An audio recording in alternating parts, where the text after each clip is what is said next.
I want to talk for a few minutes about the topic of spirituality. And the question I'm asking myself is, what is spirituality? What do we mean by that word? In my life, I had the great good fortune to study with a Tibetan teacher who was one of the great meditators and meditation teachers of his generation. His name was Chogyam Trungpa Rinpoche. And he had a particular definition of spirituality that came down to the tantric tradition in Tibet and that he passed on to his Western students. Sometimes we think spirituality is about exiting from life.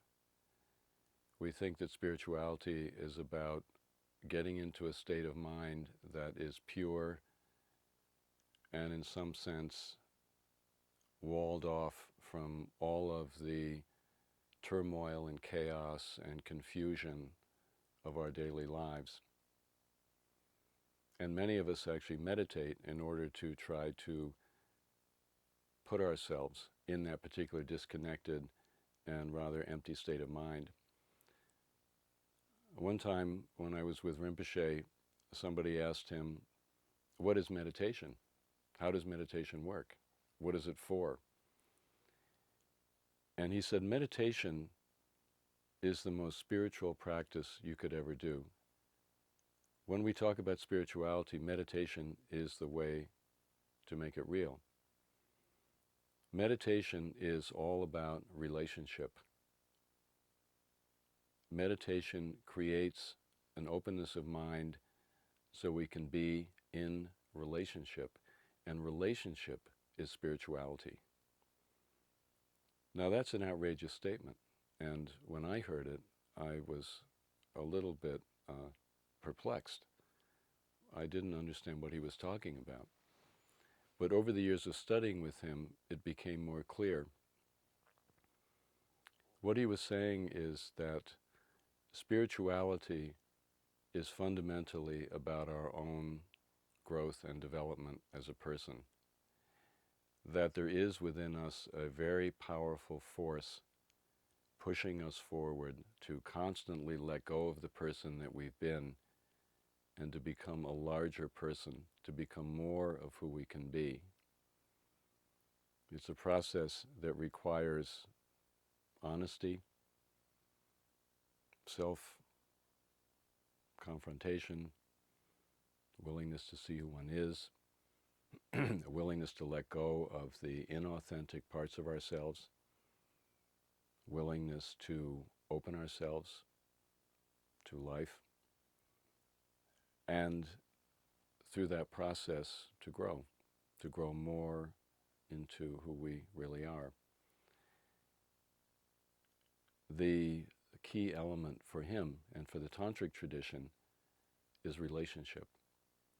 We meditate to develop openness in ourselves, but then the journey happens in our human relationships, in our relationships with situations in our lives, our relationships with our own emotional being, relationships with nature.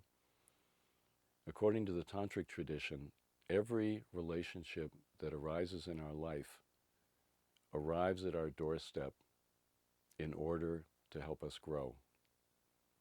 There's no such thing as a bad relationship. There may be painful relationships or challenging relationships, but no relationships are bad or negative fundamentally. Everything that comes to us is there for us and for our development, for our growth.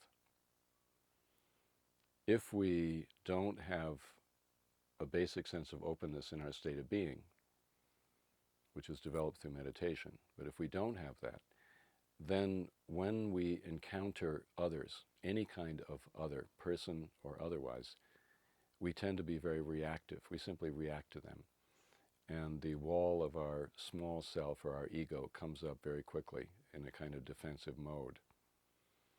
But on the other hand, if we meditate, and if we develop that fundamental spaciousness and openness of being, if our fundamental allegiance is with our own unconditioned awareness, then when we meet an other, we're able to receive the other, and we're able to go through the process that happens in every relationship, Relationships, whether with a person or otherwise, are by nature challenging. They mirror back to us where we're holding back, where we're hiding. They mirror back to us where we might open and extend. Relationship is always challenging, and when we engage it and we surrender to the information that comes to us, it can be a source of huge growth and joy. So this is why the tantric tradition in Tibet emphasizes life in the world. For the tantric tradition, which developed in India and went to Tibet, sequestering oneself in a monastery is not helpful. Going and hiding out in some kind of remote place isn't helpful. We do need the retreat practice and the meditation practice, but we do it in order to be in the world fully and completely. Often we separate spirituality and worldly life, but in the tantric tradition, worldly life is spirituality, provided that we have the space and openness in our own being to be able to see that and to receive the power that comes from daily life. So spirituality and living fully are the same thing. And that is the unique message of Chogyam Trungpa to this day and age.